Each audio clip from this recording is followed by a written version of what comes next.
कहानी की शुरुआत में हमें शेंग नाम की एक छोटी लड़की दिखाई देती है जो अपने पिता की नाव में बैठी हुई बड़े आराम से पानी के साथ खेल रही होती है। उनका छोटा सा गांव नदी के किनारे बसा हुआ था, जहां लगभग हर घर लकड़ी से बना हुआ था और चारों तरफ शांति का माहौल था। तभी वहां उसके पिता आते हैं और उससे कहते हैं कि मैं नदी में मछली पकड़ने जा रहा हूँ, तुम यहीं बैठी रहना और जितना हो सके पानी से दूर रहना, क्योंकि अगर गलती से भी तुम पानी में गिर गई तो कोई बहुत बड़ी मछली तुम्हें पकड़कर ले जाएगी। ये सुनते ही शेंग मुस्कुराने लगती है और मजाक में कहती है कि अगर किसी मछली ने मुझे पकड़ लिया तो मैं उसे पकड़कर पहले खूब मारूंगी और फिर तवे पर उसका हाफ फ्राई बनकर। उसके पिता हंस पड़ते हैं, लेकिन उस तुरंत उसे मनाने के लिए पानी में छलांग लगा देते हैं। फिर वह पानी के अंदर अजीब अजीब करतब दिखाने लगते हैं, कभी उल्टा तैरते, कभी गोल गोल घूमते, तो कभी मजेदार हरकतें करते। ये सब देखकर शेंग हंसने लगती है और खुश होकर अपने पिता से कहती है कि एक और करतब दिखाओ। लेकिन तभी अचानक पानी के नीचे से कोई रहस्यमयी ताकत उसके पिता को पकड़ लेती है। अगले ही पल उनका शरीर तेजी से पानी के अंदर इधर उधर घसीटना शुरू कर देता है। वह पूरी ताकत से मदद के लिए चिल्लाते, लेकिन पानी के भीतर होने की वजह से उनकी आवाज बाहर किसी को साफ सुनाई नहीं देती। शेंग डरकर अपने पिता को देखती रह जाती है और कुछ ही सेकंड बाद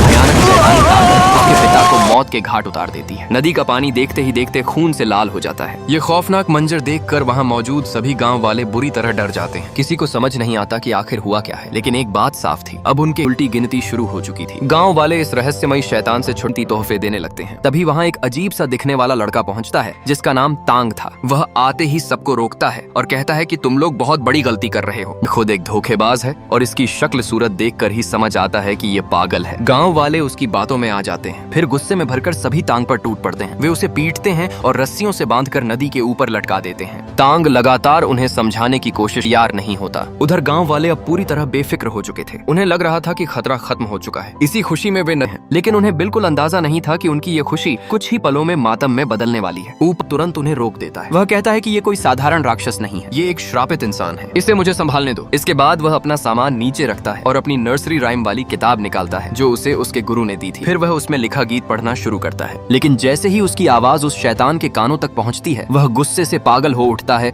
और तांग पर हमला कर देता है। तभी अचानक वह शैतान एक कठपुतली में बदल जाता है। डुआन तांग के पास आती है और उससे पूछती है कि क्या तुम भी शैतानों का शिकार करते हो? तांग गर्व से कहता है कि हाँ, मैं भी एक डीमन हंटर हूँ। फिर वह अपनी किताब दिखाकर कहता है कि मेरे मास्टर कहते हैं कि मैं सबसे अलग हूँ और मुझ में जन्म से ही खास हुनर है। ये सुनकर डुआन हल्का सा मुस्कुराती है और उसका मजाक उड़ाते हुए अपने कड़े का जादुई हुनर दिखाती है। उधर गांव वाले डुआन का शुक्रिया अदा करने लगते हैं। ये देखकर तांग उदास हो जाता है क्योंकि वह किसी की जान नहीं बचा पाया था। इसके बाद वह अपने मास्टर के पास पहुंचता है और दुखी होकर कहता है कि मैं एक बार फिर असफल हो गया। तब उसके मास्टर उसे बताते हैं कि आज जिस वाटर डीमन से तुम्हारा सामना हुआ वह कभी बहुत नेक दिल इंसान हुआ करता था। एक दिन वह नदी किनारे एक बच्चे की जान बचा रहा था। उन्होंने उसे मारकर नदी में फेंक दिया। उसी नफरत और दर्द ने उसकी आत्मा को शैतान बना दिया। तांग अपने मास्टर से पूछता है कि क्या इन नर्सरी राइम में सचमुच इतनी ताकत है कि ये शैतानों को खत्म कर सकती हैं? इस पर मास्टर उससे पूछते हैं कि तुम ऐसा क्यों पूछ रहे हो? तांग कहता है कि मैं सभी शैतानों को मार देना चाहता हूँ। तब उसके मास्टर उसे समझाते हैं कि किसी शैतान को मार देना सबसे धीरे धीरे अपने असली रूप में आने लगता है। गुस्से में वह अपने बड़े हथियार से डुआन पर हमला करता है, लेकिन डुआन अपने कड़े की मदद से खुद को बचा लेती है। इसके बाद वह चालाकी से अपने कड़े को शैतान के गले में फंसा देती है और पीछे से उसे कसकर पकड़ लेती है। अब उस शैतान की सारी बुराई उसके गले में केंद्रित हो चुकी थी। तभी तांग आगे आता है। वह पूरी ताकत लगाकर उस डीमन की बुराई को निचोड़कर अपने मुंह के अंदर खींच लेता है, लेकिन अपने कपड़े में बांध देती है। लेकिन बिग डीमन बहुत ज्यादा ताकतवर था। वह कुछ ही पल में उस बैग को फाड़ देता है।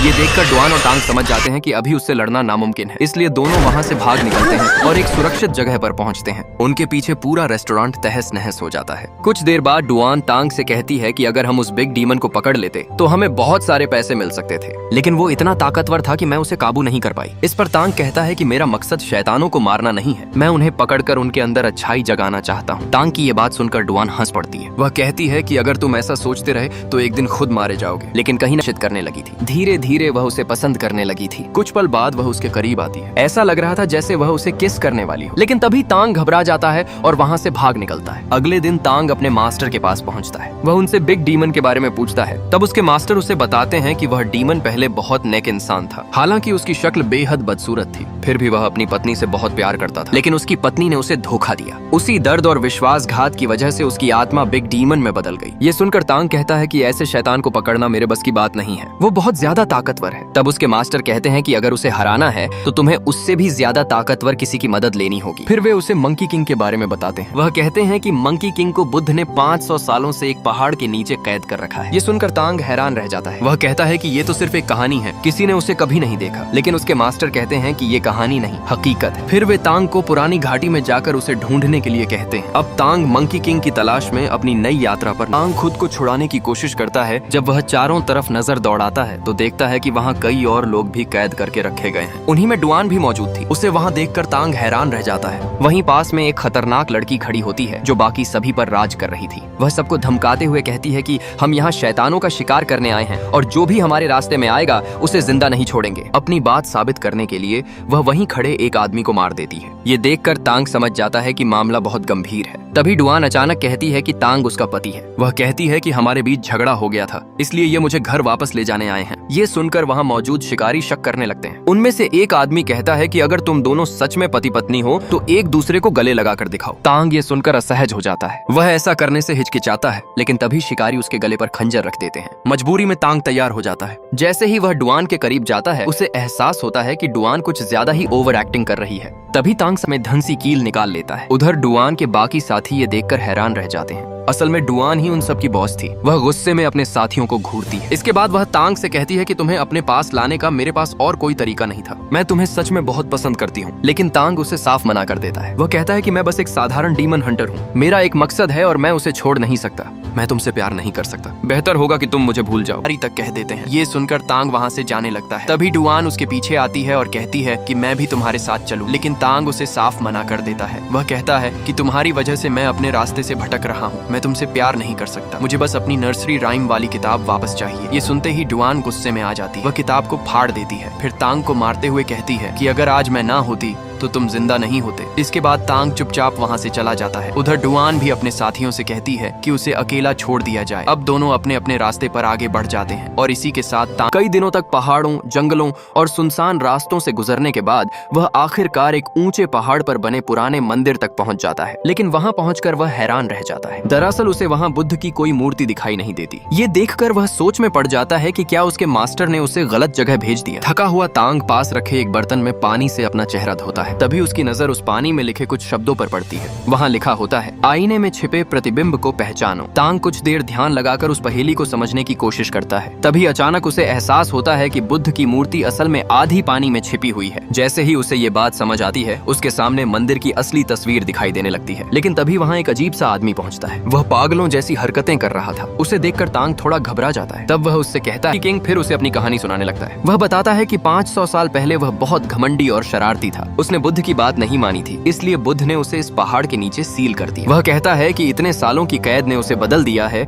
और अब वह पूरी तरह सुधर चुका है। तांग उसे बताता है कि वह पिग डीमन को अच्छा बनाने का तरीका सीखने आया है। तब मंकी किंग उसे एक खास सील दिखाता है। वह कहता है कि इसी सील की मदद से पिग डीमन को काबू किया जा सकता है। लेकिन तांग समझ जाता है कि अगर उसने उस सील को छेड़ा तो मंकी किंग आजाद हो जाएगा, इसलिए वह साफ मना कर देता है। ये सुनते ही मंकी किंग गुस्से में आ जाता है। वह खुद उस सील को हटाने की कोशिश करता है, लेकिन उसे जोरदार झटका लगता है और वह पीछे जा गिरता है। अब वह तांग से कहता है कि अगर तुम मेरी मदद चाहते हो तो दी है। तांग ये देखकर चौंक जाता है। वह तुरंत रिंग निकालने की कोशिश करता है, लेकिन वह नहीं निकलती। तब वह डुआन से कहती है कि आज के बाद मैं तुम्हें कभी परेशान नहीं करूंगी। इसके बाद वह तांग को उसकी नर्सरी राइम वाली किताब वापस देती है, जिसे उसने फाड़ने के बाद फिर से जोड़ दिया था। लेकिन तांग उसे लेने से मना कर देता है। ये बात डुआन को और भी ज्यादा दुखी कर देती है। फिर वह वहाँ से चली जाती है। तांग भी मंकी किंग का धन्यवाद करके वहाँ से निकलने लगता है। लेकिन गुफा से बाहर निकलते ही उसे डुआन की याद आने लगती है। वह वहीं बैठकर सोचने लगता है। तभी मंकी किंग उसके पास आता है। वह कहता है कि आज पूर्णिमा की रात है। फिर वह वहाँ लगे कमल के फूल को तोड़ देता है। जैसे ही फूल टूटता है आसपास के सारे दाद हो गया। तांग तुरंत समझ जाता है कि मंकी किंग ने शुरू से ही उसे बेवकूफ बनाया था। वह उसे रोकने की कोशिश करता है और कहता है कि बुद्ध अभी भी तुम्हें रोक सकते हैं। लेकिन मंकी किंग उसकी बात सुनकर और ज्यादा गुस्सा हो जाता है। वह तांग के बाल पकड़कर उसे बुरी तरह घसीटता है और मारने लगता है। इसके बावजूद तांग बुद्ध पर अपना विश्वास नहीं छोड़ता। तभी वहाँ टाइगर, सैमुराई,